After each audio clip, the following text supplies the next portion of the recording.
The present continuous is be plus verb ing, and the be is, am, is, or are, because it's the present, obviously. To make the verbing part, check out the video Continuous Forms in English. English speakers, like you, can use the present continuous to talk about the future. But that future has certain conditions. First, it's something you or someone has control over.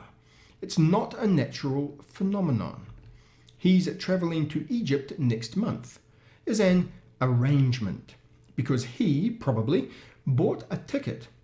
Now, in the schedule of his life, there is travel to Egypt. Second, an arrangement is something we arranged in the past, from now to do in the future, from now. She's having a day off tomorrow implies before now she asked for a rest, or maybe was told to rest. It's more than a plan, it's planned. Third, it's common for talking about something you are about to do. Right, finished. I'm going out now. Bye. Can you feed the cat? Sorry, I'm leaving for work in 2 seconds. Fourth, the future continuous almost always uses a time expression. For example, tomorrow morning, in a minute, next year, on Monday. In the present, I'm leaving now. The future, I'm leaving tomorrow. The present, we're having a party at the moment, I can't leave. Future, we're having a party next Friday. Do you want to come?